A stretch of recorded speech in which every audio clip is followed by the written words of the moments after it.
अस्सलाम वालेकुम, सितारों के सफ़र पर खुश आमदीद। आज की वीडियो में हम बात करेंगे कि आपका वीकली हॉरोस्कोप कैसा रहेगा, यानी 15 दिसंबर से लेकर 25 दिसंबर 2025 ऑलमोस्ट ईयर एंड आपका कैसा रहेगा। हम देखेंगे इस वीडियो में कि आपका करियर, आपका फाइनेंस, आपका क्रिप्टो, आपका स्टॉक, आपका लव लाइफ, आपकी रिलेशनशिप्स, आपकी हेल्थ, इसके अलावा कौन से दिन आपके लिए लकी रहेंगे, किन दिनों में एहतियात करनी चाहिए, रेमेडीज़ क्या होनी चाहिए इस हफ्ते के लिए। हम इन सारी चीज़ों पर बात करेंगे। लेकिन यहाँ पे दो चीज़ें बताना चाहूँगा कि जिन लोगों को अपना मून साइन नहीं पता, वो कमेंट सेक्शन में अपनी ओरिजिनल डेट ऑफ बर्थ लिख दीजिए। आपको हमारी टीम जवाब दे देगी, जिससे आपको वीडियोस देखने में आसानी होगी।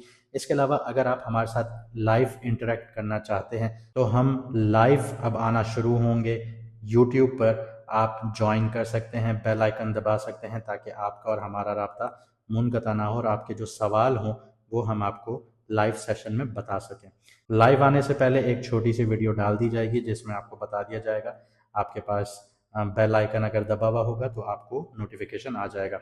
आइए वीडियो को शुरू करते हैं। अब बात करते हैं पाइसेस मून साइन वालों की, यानी कि मीन राशि, यानी कि बुर्ज होत वालों की। सबसे पहले करियर और फाइनेंस के हवाले से बात करें तो करियर में फोकस और सब्र सबसे बड़ी आप लोगों की तलवार होगी, और ये वक्त की ज़रूरत है अब आपके लिए। 18 से 19 दिसंबर को इम्पल्सिव जो फाइनेंशियल डिसीजंस हैं वो आप लोगों ने अवॉइड करने हैं। लॉन्ग टर्म प्लानिंग और पेपर वर्क चेक करना आप लोगों के लिए फ़ायदेमंद रहेगा। अगर चेक नहीं करेंगे तो आप लोग मुश्किलात में आ सकते हैं, क्योंकि सैटर्न जो है वो आपके फर्स्ट हाउस में आ चुका है, यानी साढ़े साथी का सेकंड फेज़ ऑफिशियली स्टार्ट है आपके लिए। तो अगर आप पेपर वर्क वगैरह चेक नहीं करेंगे तो ये आपकी पार्टनरशिप्स पर बहुत ज़्यादा इम्पैक्ट क्रिएट करेगा।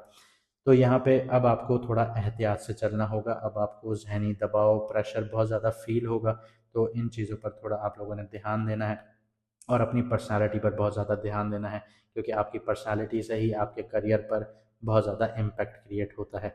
इसके अलावा क्रिप्टो, स्टॉक और लॉटरी की बात करते हैं तो स्पेकुलेटिव मूव्स जो हैं वो बहुत ज़्यादा रिस्की रहेंगे, स्पेशली 17 से 20 दिसंबर के बीच में।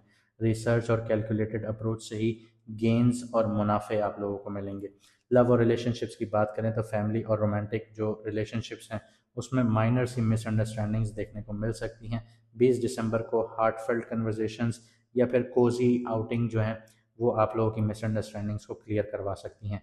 हेल्थ और वेलबींग की बात करें तो मार्स और सन का जो इन्फ्लुएंस है और उनकी जो हाई डेवलप्ड जो एनर्जीज़ हैं वो फ्लक्चुएट कर रही हैं आपके एनर्जी लेवल्स को। मेडिटेशन कीजिए, योगा कीजिए, अपनी स्लीप साइकिल को बेहतर कीजिए, रूटीन मेंटेन कीजिए। ये सबसे ज़्यादा ज़रूरी है आप लोगों के लिए। कौन से दिन लकी हैं, किन दिनों में थोड़ी सी एहतियात की ज़रूरत है, तो लकी दिन आप लोगों के लिए 22 और 24 दिसंबर है। मून कैप्रिकॉन में होगा तो डिसिप्लिन भी देखने को मिलेगा और क्लैरिटी में भी बूस्ट आएगा आप लोगों के लिए। लेकिन 15 से 17 दिसंबर को आप लोगों ने थोड़ी सी एहतियात करनी है। मून लिब्रा में होगा, सोशल टेंशंस और माइनर डिसएग्रीमेंट्स आप लोगों को देखने को मिलेंगे। रेमेडीज़ की बात करें तो लाइट कलर के जो कपड़े होते हैं, जैसे वाइट हो गया, सॉफ्ट ग्रीन हो गया, सिल्वर हो गया, तो ये पहनिए। ये आप लोगों के लिए पॉजिटिविटी को बूस्ट करेगा। जर्नलिंग और मेडिटेशन से मेंटल क्लैरिटी मिलेगी और आपके स्ट्रेस में आपको रिलीफ देखने को मिलेगा। इसके अलावा छोटे मोटे चैरिटेबल एक्ट्स करते रहिए, सदका दान करते रहिए, क्योंकि ये कार्मा को बैलेंस रेट पर लेकर जा रहा होता है। इसके अलावा लकी कलर और लकी नंबर की बात करते हैं तो वाइट और सॉफ्ट ग्रीन आप लोगों के लिए लकी कलर रहेंगे, और 7 नंबर में डीलिंग कीजिए, ये आप लोगों के लिए लकी नंबर है। फिर जाने से पहले मैं आपको यही कहूँगा कि जो लोग लाइव सेशन ज्वाइन करना चाहते हैं वो बेल आइकन दबा दीजिए, ताकि जब हम लाइव आएँ तो आपको सबसे पहले अपडेट मिले और आप हमारे लाइव सेशन में ज्वाइन कर सकें और आप अपने सवालात पूछ सकते हैं। हम हर किसी को थोड़ा थोड़ा टाइम देंगे ताकि हर किसी के कंसर्न्स को एड्रेस किया जा सके। तो यहाँ से मुझे दीजिए इजाज़त, मिलते हैं अगली वीडियो में सितारों के सफ़र पर।